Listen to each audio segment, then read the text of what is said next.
Hello everyone. This is Orlando from A Collector's Dream.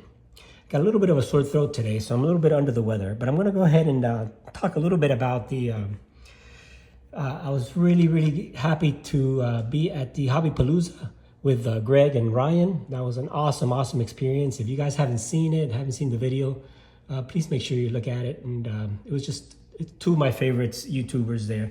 One thing that I talked about in the video was I talked about Isaac Murphy. And I want to talk a little bit more about Isaac Murphy because, you know, people forget over the years who these people are. And, you know, are we going to remember who Tom Brady was 135 years ago? You know, those are the questions. 135 years ago, this jockey, Isaac Murphy, was the top athlete in the United States, the richest athlete in the United States, and he was black. He made over $5 million in the 1890s, which was an incredible feat for any human, any man, black or white. He was one of the richest men in the United States. And just to talk a little bit more about him, he was born a slave. He was born a slave. And here's a book that was written just last month. Isaac Murphy, The Rise and Fall of a Black Jockey. This book just came out. I haven't read it yet, but I'm excited to read it. It came out last month, and it talks about Isaac Murphy. And I'm going to read a little bit about it real quick. He was born enslaved in 1861. He still reigns as one of the greatest jockeys in American history. It says that you know they were internationally famous. He was internationally famous. He was an international star. He won 3 Kentucky Derbies, countless other prestigious races. Murphy he was the greatest of them all. He won more races, percentage of races. Sorry guys, a little bit under the weather. Let me get some water.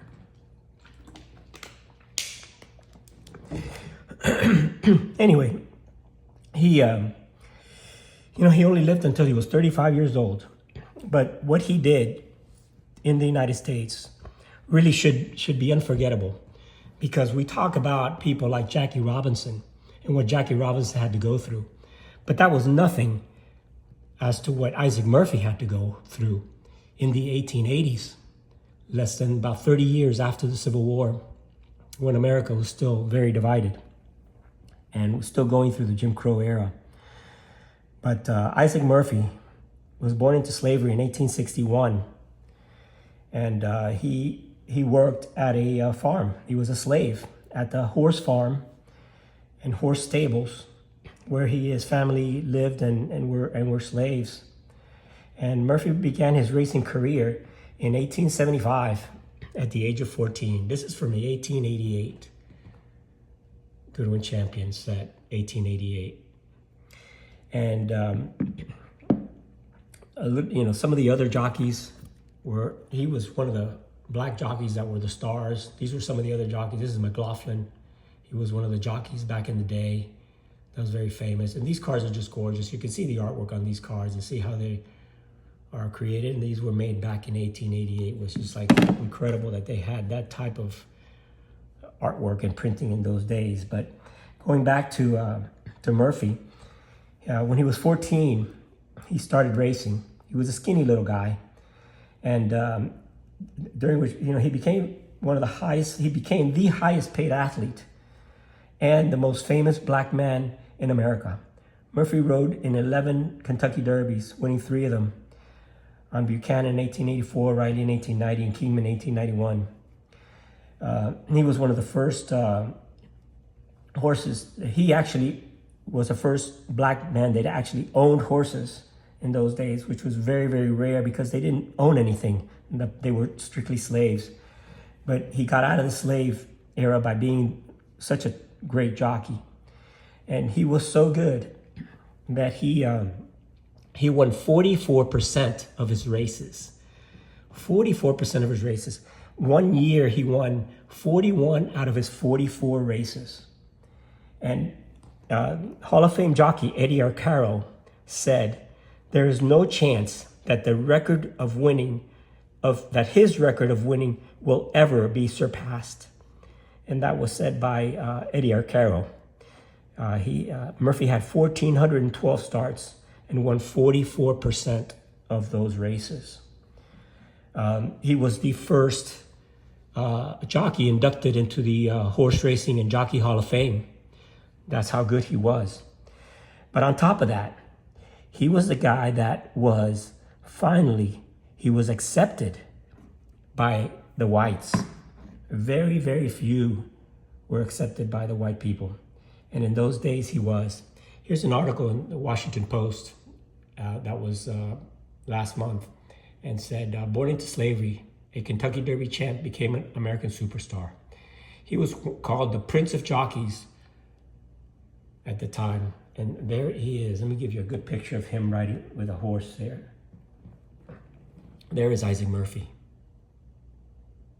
on the thoroughbred Tenny in 1890.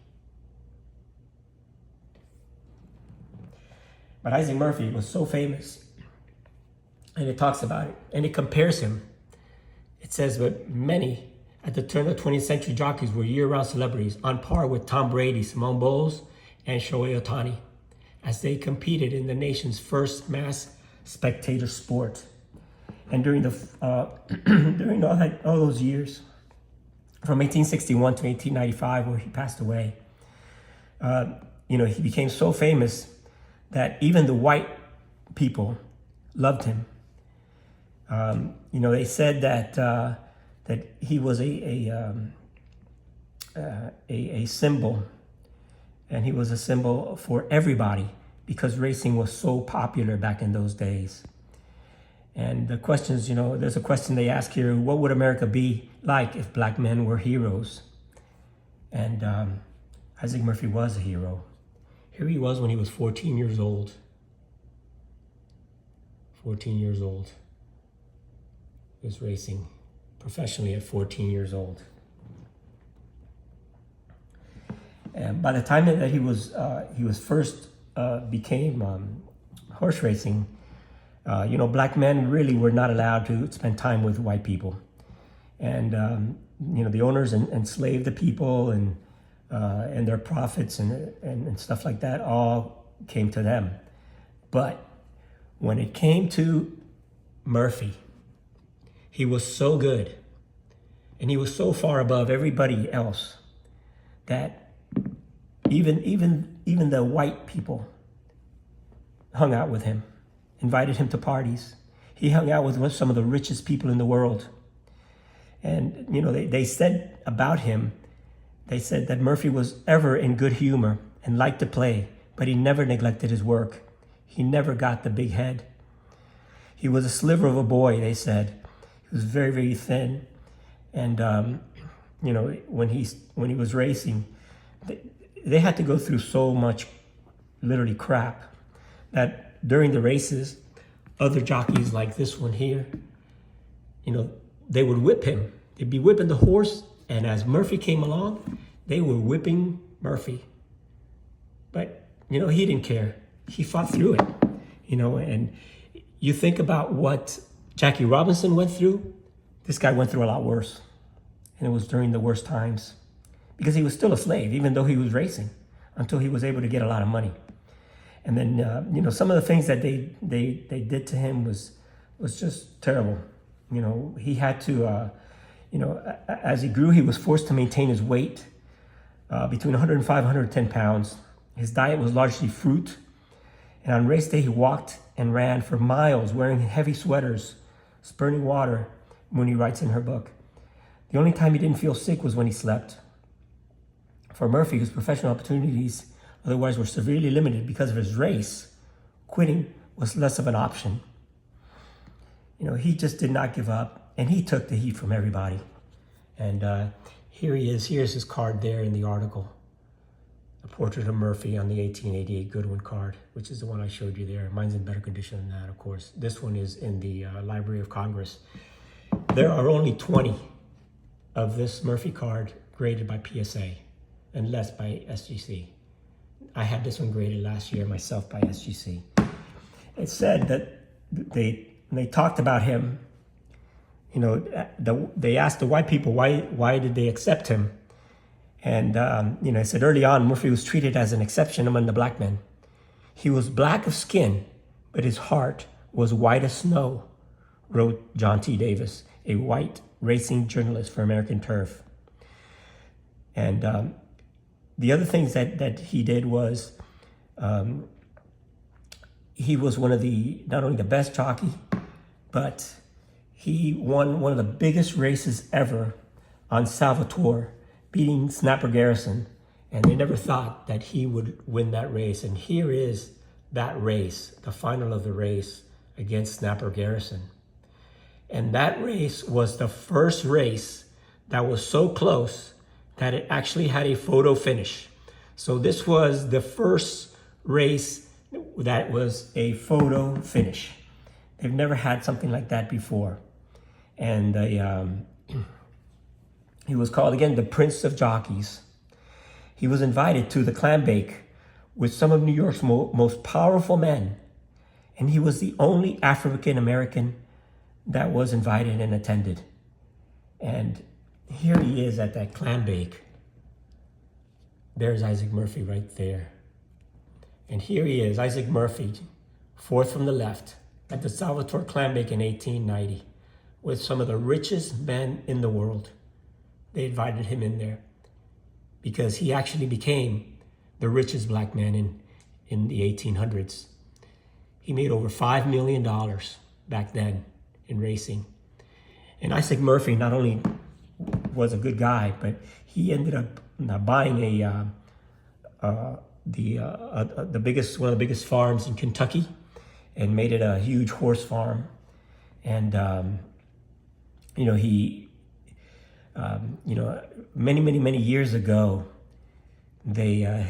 because he was black and because he was forgotten for many years, until he was the first one inducted into the Hall of Fame, that his burial site didn't even have a stone there. So they ended up taking his body out of there once they found where he was buried. And they reburied him back in the entrance of the horse farm. Let me see exactly, but he's buried in a very famous place right now, next to some of the most famous horses in the world. And the man was just an incredible athlete that nobody knows about. He was just the best, the nicest, and one of the richest black men ever in the history. And here's another picture of Isaac Murphy in 1885. He was buried in the Kentucky Horse Park, where he's still buried today. They moved his body to the Kentucky Horse Farm. And I talked about him a little bit in the live stream, but I wanted to give you another quick story about him. And that's why I like history. That's why I like these cards. That's why I love going back in time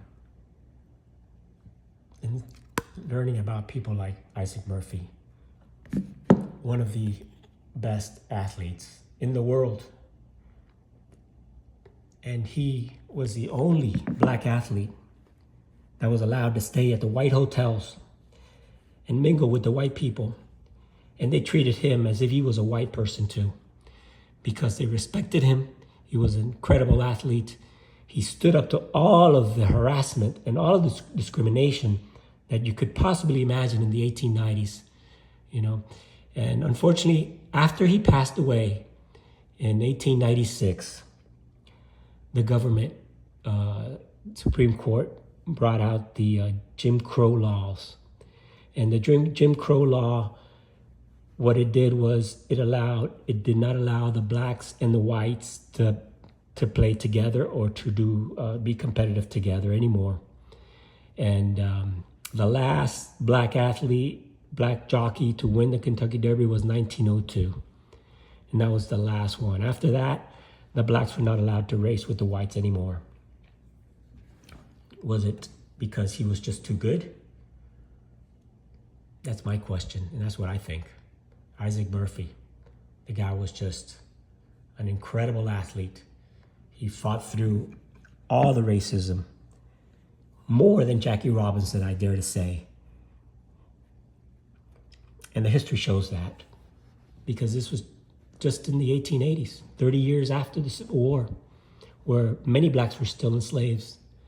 But Isaac Murphy was able to get a lot of the slaves out of the slavery, and he hired hundreds of black people to help him run his horse farm once he retired, and became the most popular horse farm ever, with Isaac Murphy being the first jockey inducted into the Hall of Fame, the winningest record of any jockey. And still today, they give out the Isaac Murphy Award to the winningest jockey every year. So God bless Isaac Murphy, what he did back in those days. It's very impressive. And that's one of the reasons why I collected his cards, and I just love the history of it. So just wanted to give you a quick follow-up to my real short discussion that I did during that live stream about Isaac Murphy, because I don't think he should be forgotten. And we need to remember what happened 135 years ago, which was Isaac Murphy going up against all the white jockeys, beating them all, becoming the best of the best, and being accepted into the white community. And even the richest white people accepted him after that. So, incredible athlete, beautiful cards. Let me just give you a good look at some of these 1888 cards. This is another one of the jockeys during that time. This is McLaughlin. And in the back, it tells you the other jockeys there. There were other jockeys, and you can see them in the back here. Let's see where the jockey section is. It's not focusing on me. There's the jockeys here. There's Isaac Murphy, Charles Wood, and you have down here, you have the other two here. You have Laughlin and Snapper Garrison. So you got Snapper Garrison, McLaughlin, Isaac Murphy, and Charles Wood, the four top jockeys during that day. But no one could beat Isaac Murphy. Multi-millionaire, self-made from a slave. Incredible story, incredible history. Read the book that just came out on him came out last month. I'm gonna go ahead and get it also. So thank you so much, guys. Thanks for listening to my voice. It's a little bit hoarse right now, as we say. That's why I figured I'm gonna talk about the horses. Thank you, guys. Have an awesome day. It's Orlando from A Collector's Dream. Thanks for watching. Please like and subscribe. Catch you on the next one, and I'll sound better next time. Thanks.